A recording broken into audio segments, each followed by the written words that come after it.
And today I will start chapter number 3 of political science, that is the central government and the parliament and the need of it.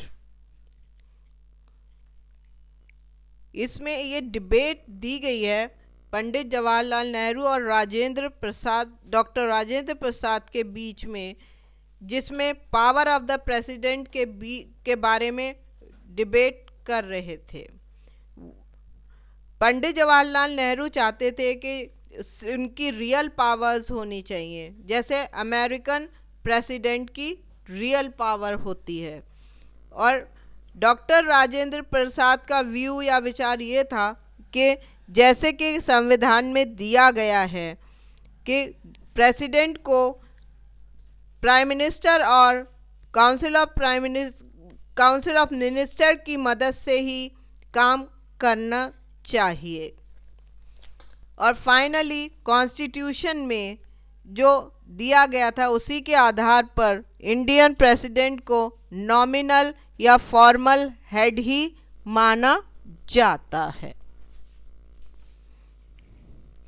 When the constitution makers sat down to frame Indian constitution, they had two models to choose from. जब constitution makers ने Indian constitution को frame करना शुरू किया तो उनके सामने two models थे जिनमें से उन्हें चूज करना था, but these models were democratic in nature. दोनों मॉडल डेमोक्रेटिक ही थे नेचर में। The choice was between a parliamentary and presidential form of government. Choice parliamentary और प्रेसिडेंशियल फॉर्म ऑफ गवर्नमेंट में थी। The parliamentary form had certain distinguish features. Parliamentary form of government में कुछ अलग तरह के फीचर्स होते हैं। In this system a clear distinction is made between the head of the state and head of the government. इसमें clear distinction बताया जाता है हेड ऑफ द स्टेट के बीच में और हेड ऑफ द गवर्नमेंट के बीच में। The head of the state is neither a monarch or an elected republican head. Head of the state जो होता है वो ना ही मोनार्क होता है और ना ही इलेक्टेड रिपब्लिकन हेड होता है। Head of the state is either a monarch or an elected republican head. Head of the state या तो मोनार्क होता है या इलेक्टेड रिपब्लिकन हेड होता है। This head of state is the nominal head and has power only in name. ये सिर्फ नाम का हेड होता है, इसकी सिर्फ नाम की ही पावर चलती है, सिर्फ नाम के लिए ही होता है। This is because the head of the state perform ceremonial functions only and that too on the advice of the head of the government. ये सिर्फ सेरेमोनियल फंक्शंस करता है, वो भी हेड ऑफ द गवर्नमेंट की एडवाइस पर। The Prime Minister is the head of government and exercise power that are real. Prime Minister head of the government होता है और सारी पावर्स वो इस्तेमाल करता है जो रियल पावर्स होती हैं। The Prime Minister has to maintain a majority in the Lok Sabha, either singly or in a combination with the other parties. The prime minister को मेंटेन करनी पड़ती है मेजॉरिटी लोकसभा में, चाहे वो सिंगल पार्टी से बने या कॉम्बिनेशन 2-3 पार्टी मिलकर बनाएं। Prime minister and council of minister are also collectively responsible to the Lok Sabha. Prime minister और काउंसिल ऑफ मिनिस्टर एक साथ मिलकर रिस्पॉन्सिबल होते हैं लोकसभा में। In the parliamentary form of the government is responsible to the people through their through their representative who are the member of Lok Sabha. Parliamentary form of government में government responsible होती है उन लोगों के द्वारा जो जिनको लोग चुनकर भेजते हैं, रिप्रेजेंटेटिव्स को, जो लोकसभा के मेंबर्स होते हैं. However, this is not the case in the presidential form of government. इस तरह प्रेसिडेंशियल फॉर्म ऑफ गवर्नमेंट में नहीं होता. And the constitution makers saw this as the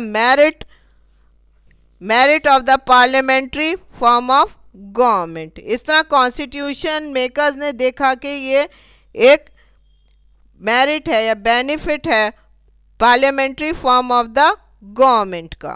although a presidential form of government would provide a strong and sound governance, लेकिन presidential form of government दे सकती है एक स्ट्रॉन्ग, मजबूत और sound governance. It could also lead to authoritarian rule. वो एक authoritarian rule उसको कहा जाता है जिसमें प्रेसिडेंट को रियल पावर दी जाती है. This is because the president is directly elected by the people. ये इसलिए होता है क्योंकि प्रेसिडेंट को लोग डायरेक्टली इलेक्ट करते हैं. In no way does he depend on the legislature for support. वो किसी तरह से भी लेजिस्लेचर पर की सपोर्ट पर निर्भर नहीं रहता. The framers of the constitution felt that people must have a government that is responsible to them. जो कॉन्स्टिट्यूशन के फ्रेमर्स थे उनके दिमाग में एक बात थी कि गवर्नमेंट ऐसी होनी चाहिए जो लोगों के लिए रिस्पॉन्सिबल हो. It should be subject to constant scrutiny of the people so that it could be put out of power any time it failed to perform in the general interest of the citizen. वो ऐसी होनी चाहिए कि किसी वक्त भी उसे हटाया जा सके अगर वो जनरल पब्लिक के इंटरेस्ट को सही से पूरा नहीं कर सकती. Besides Indians were familiar with the parliamentary government having been subjected to British rule. Indians familiar थे पार्लियामेंट्री फॉर्म ऑफ गवर्नमेंट के क्योंकि वो ब्रिटिश रूल के अंडर में भी parliamentary form of government type ही गवर्नमेंट थी. Moreover it was felt that parliamentary system of democracy would ensure adequate representation of all communities in the government of the country. Parliamentary form of government में ये सुनिश्चित किया जाता है कि हर community का रिप्रेजेंटेटिव गवर्नमेंट के अंदर होना चाहिए ताकि उससे जो गवर्नेंस हो, काम हो, रूल्स बने, वो गवर्नमेंट के सिटीजन्स के लाभ के लिए हों. What is the parliament? The institution where the representatives of the people sit down to formulate the policies and govern the country is called the parliament. वो संस्था जहाँ सारे रिप्रेजेंटेटिव एक साथ बैठते हैं और नीतियाँ बनाते हैं पूरे देश को चलाने के लिए, उसे पार्लियामेंट कहते हैं. Parliament is thus the representative institution of the people. Parliament को रिप्रेजेंटेटिव या जिन्हें भेजे हुए अधिकार लोगों के द्वारा बनाई हुई संस्था कहा जाता है. It is through the parliament that the sovereign will all the people find expression. जहाँ लोगों की पावर, लोगों की इच्छा को ही सुप्रीम माना जाता है, उन्हीं की इच्छाओं का आदर किया जाता है. Representative of the people are chosen by free and fair election for a fix duration. Representative को चुना जाता है।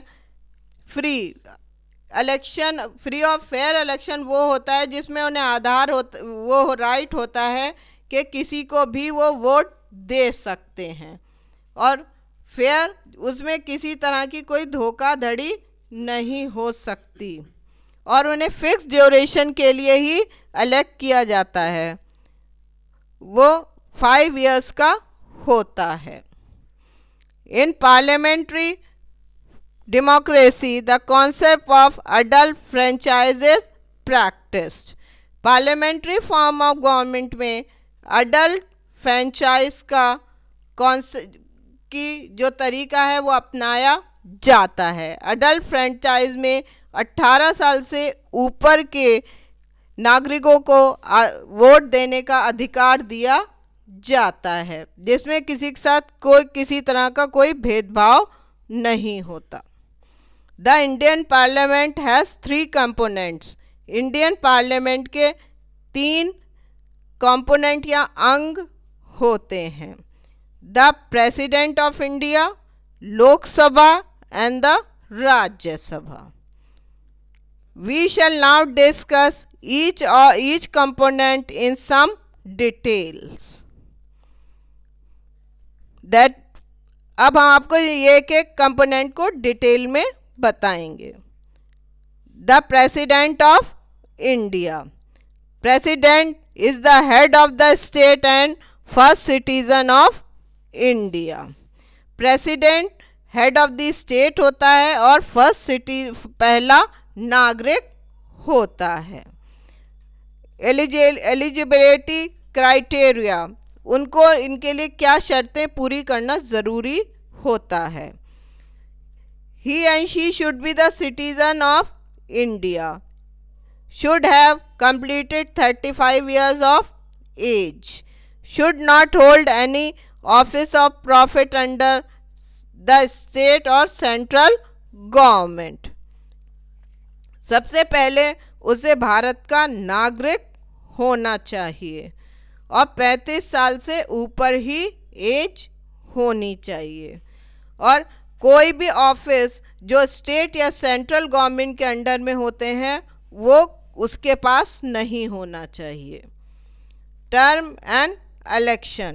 President is elected for the term of 5 years by an electoral college which comprise of the elected member of both the houses of parliament, the elected members of legislative assemblies of state। Parliament president का election 5 साल के लिए किया जाता है। Electoral college के द्वारा किया जाता है, जिसमें जो मेंबर इलेक्ट किए जाते हैं दोनों हाउसेज ऑफ पार्लियामेंट के, और जो member legislative assembly of states के होते हैं वही उसको वोट देते हैं। Power of the president. Executive power. He is the head of the union government and all executive orders are issued in the name of the president। President union government का executive head होता है और सारे जो executive orders निकाले जाते हैं वो बिना उसके साइन के नहीं निकल सकते। He appoint the prime minister, on his advice the council of minister.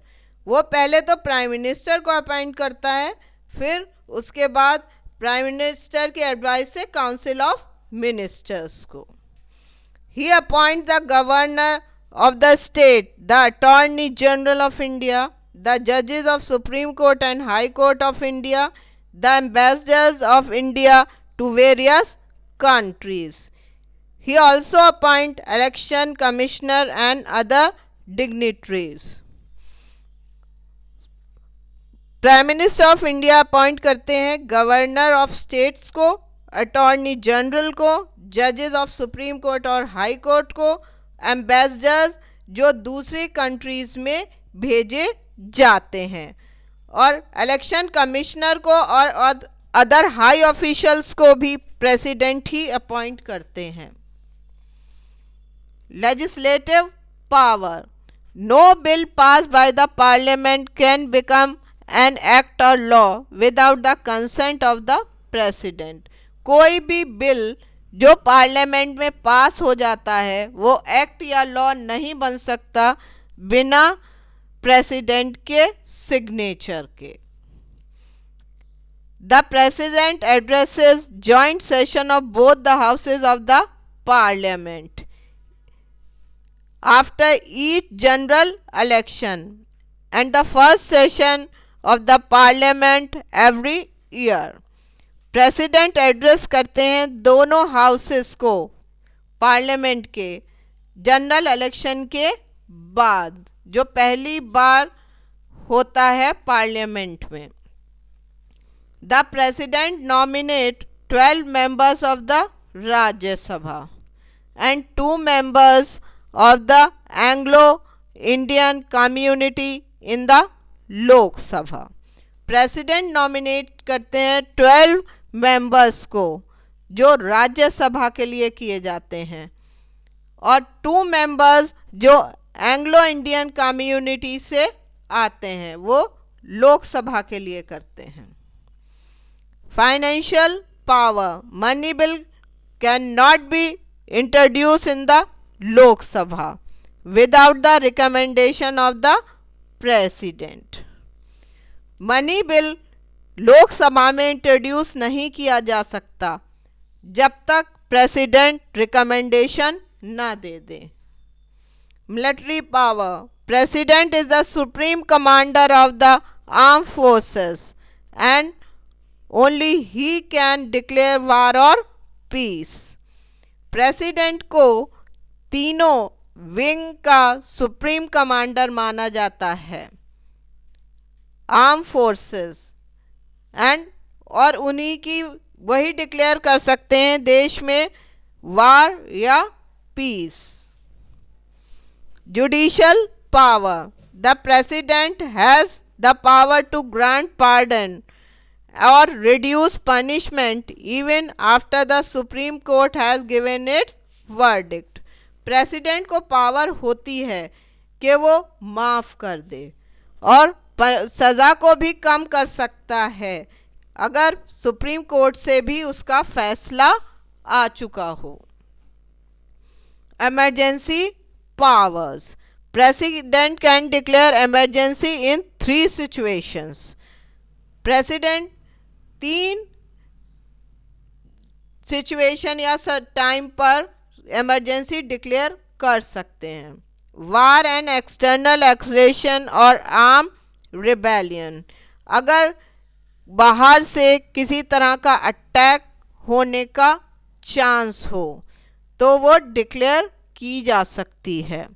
Failure of the constitutional machinery in the state, अगर स्टेट में कॉन्स्टिट्यूशनल मशीनरी डिस्टर्ब हो रही होती है और पूरी तरह सही काम नहीं कर पा रही होती है तब डिक्लेयर कर दिया जाता है। फाइनेंशियल इंस्टेबिलिटी, जब पैसे की कमी या इंस्टेबिलिटी हो जाती है स्टेट कंट्री में तब भी इमरजेंसी डिक्लेयर कर दी जाती है। The following is the list of president of India from independence till now. ये लिस्ट जो प्रेसिडेंट की पावर की है ये इंडिपेंडेंस से अब तक चली आ रही है। While the power listed above appear to be supreme, ये जो पावर्स दी गई हैं ये सुप्रीम मानी जाती हैं, बट इन रियलिटी और असलियत में president is bound to act on this power on the advice of the prime minister. लेकिन सारी पावर्स पर वो एक तरह से बंधा हुआ होता है कि जो भी डिसीजन लेगा एडवाइस प्राइम मिनिस्टर या काउंसिल ऑफ मिनिस्टर उसी पर ही वो अमल कर सकता है। and this is the list of name and tenure of the presidents of India given below.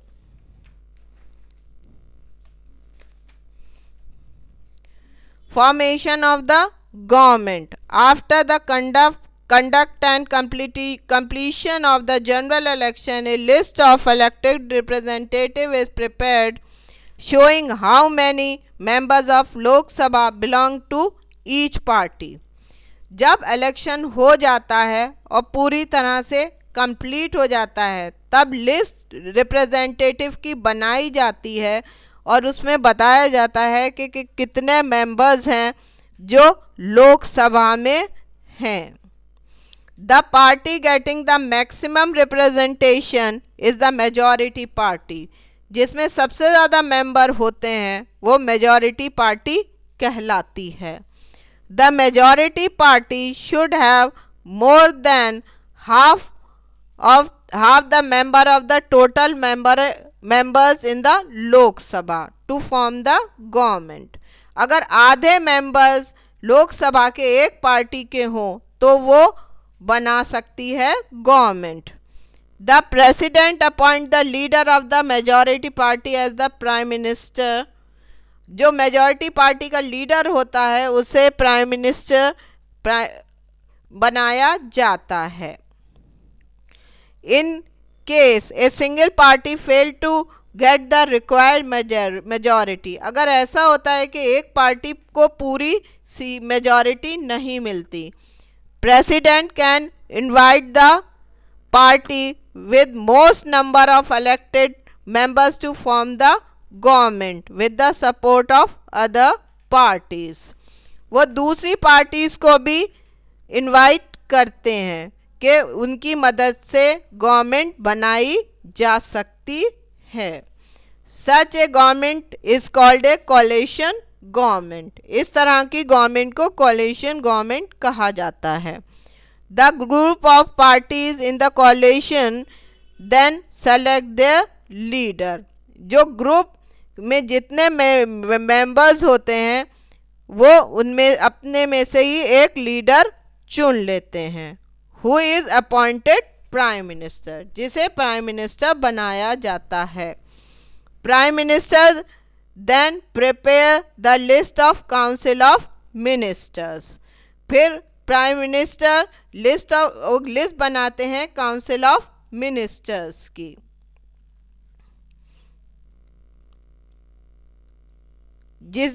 और उसमें कैबिनेट मिनिस्टर्स को चार्ज दिया जाता है डिफरेंट डिपार्टमेंट्स का. अलग अलग डिपार्टमेंट का चार्ज अलग अलग मिनिस्टर्स को दिया जाता है, जैसे फाइनेंस, डिफेंस और फॉरेन अफेयर. ये मेन डिपार्टमेंट कंसीडर किए जाते हैं तीनों.